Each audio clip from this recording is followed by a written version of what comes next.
Hello YouTube and welcome back to the Drunken Kobold. Sorry I haven't been here for a couple weeks. I've been recovering from RSV.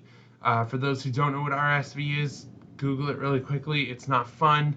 I wouldn't wish it on my enemies, but today I am making this video.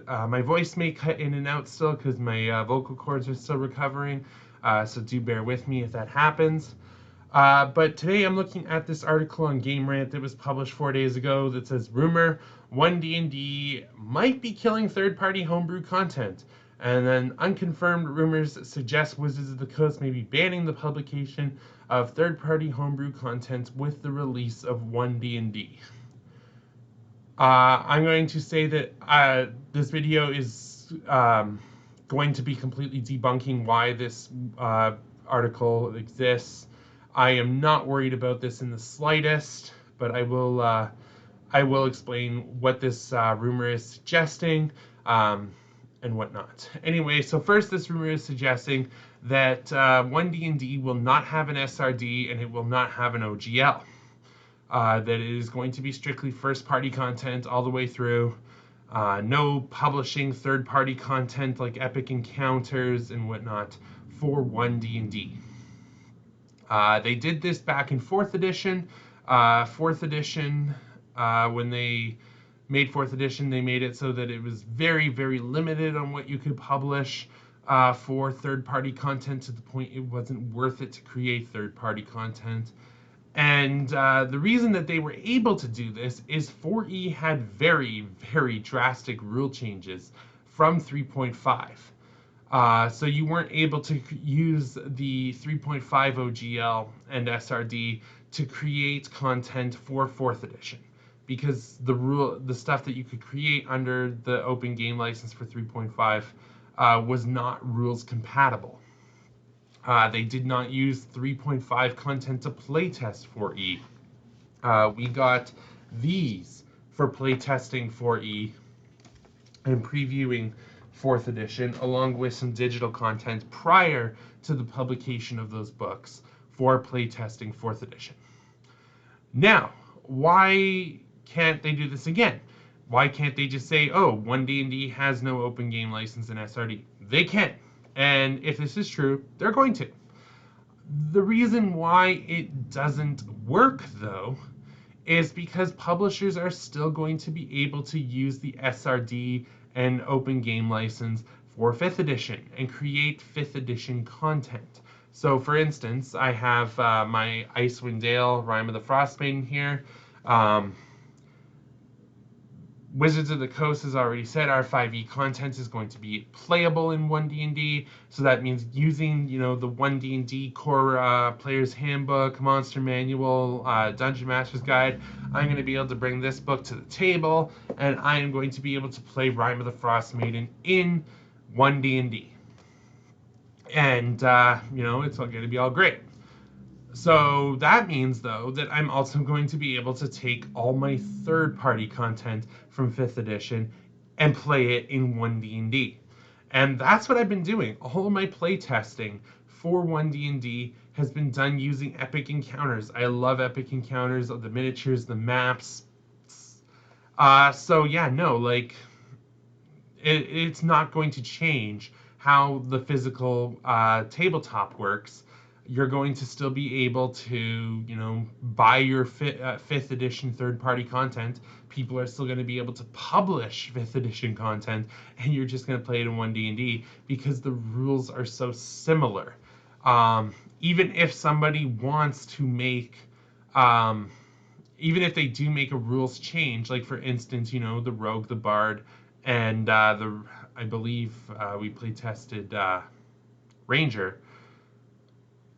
The content there is some changes, but here's the thing: you could publish a third-party content book that is themed like Tasha's Cauldron of Everything with optional rules. So, the core classes that are in the player's handbook don't change, but players now can get these One D&D skills at different levels than what the One D&D book describes, and whatnot. So yeah, you're just physical content is not going to change for One D&D, so I'm not worried about it for the tabletop. Somebody on Facebook said to me, well, what about the idea that One D&D is going to have its own virtual tabletop? If they are strictly first-party content, they're not going to lease One D&D content to Fantasy Grounds and Roll20, etc. Doesn't matter. Your 5e content is still playable on the old virtual tabletops, and the One D&D content, most virtual tabletops support the creation of third-party content, so you'll just be able to manually port the new rules from One D&D into the old virtual tabletops. It's not going to matter. For the One D&D virtual tabletop, for those who want to play it, you're still going to be able to play your third-party content. And how? If they ban the publication of third-party content in One D&D, how are we going to be able to play it in the One D&D virtual tabletop? Obviously, third-party publishers won't be able to port into the virtual tabletop the same way you do at the table. Okay, so like for instance, let's open Rime of the Frost Maiden here. We'll find a page with a map, like a dungeon map. Okay, so let's look at Kelvin's Cairn here. So there's a map right there. The map shows, where the walls are, where the water is, where the floor is. If they truly want One D&D to be compatible with 5e, they're either going to need to republish all of these books and their maps in the One D&D VTT, or they're going to have to support people being able to build them themselves. So yeah, no, I'll be able to, take my maps here, most likely build them ourselves, because Wizards of the Coast isn't going to want to take the time and money to redo old 5e content. So to make it forwards compatible, they're just going to say, you know what, you can build it yourself. But where that comes in is, okay, I have an Epic Encounters box. I want to play on the One D&D VTT. How does that work? Well, you have your maps. Build your maps in the VTT. I have, monsters. Well, unfortunately, if D&D's new VTT doesn't support custom monsters and custom NPCs, it's dead in the water. Too many people create their own content for players and, alter stat blocks, especially against people who metagame. I have one player in my game right now who is terrible for metagaming. He will admit he metagamed. So you need to be able to change content on the fly.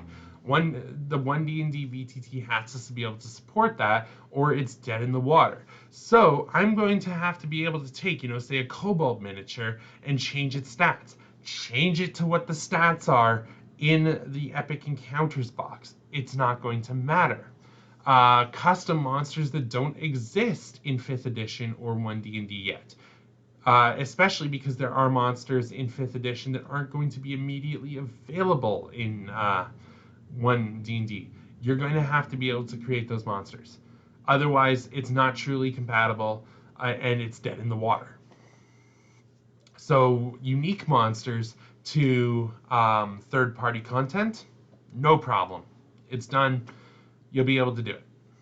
But now some people are saying, what about digital content? Same thing. So I'm going to open up my Architects of the Deep Spreading Plague. This is published by Dren Publications. I love their content. They create a lot of really good stuff. But, here's all the information here that you need to be able to play this adventure. And look at this, a map. You're going to be able to design the map in the new VTT. If you can't, it's no different than me being not able to create my own map on the fly in the VTT, which will leave the VTT dead in the water. So while this won't be directly available in the VTT as a port in, you'll still be able to have it up in a separate window to play your game. Yes, it is a little tedious to work around, but it's doable. So they're not going to be able to stop third-party content from being played at One D&D for the table, and they're not going to be able to stop third-party content from being playable in the VTT without making the VTT dead in the water. The only way, the only way that Wizards of the Coast could possibly prevent third-party content from being played in 1D&D by, not being forwards compatible from 5th edition is by drastically changing the rule set. And, Wizards of the Coast has already responded to minor rule changes, like, for instance, how we handle criticals. By being like, yeah, people didn't like that, let's put it in. A drastic rule change will not stand with the players. So, I'm not worried about the kitchen table, I'm not worried about playing at your LGS, and I'm definitely not worried about playing in the VTT. All your third-party content from 5th edition is still going to be playable, and because people can still publish for 5th edition, they're still going to be able to publish content essentially for 1D&D. So Wizards of the Coast may get rid of the OGL. They might get rid of the SRD. It may make development a pain for people, but there are ways around it. I'm not worried. Don't buy into fear-mongering articles like this. When you think about it logically, either Wizards of the Coast is going to commit suicide on 1D&D and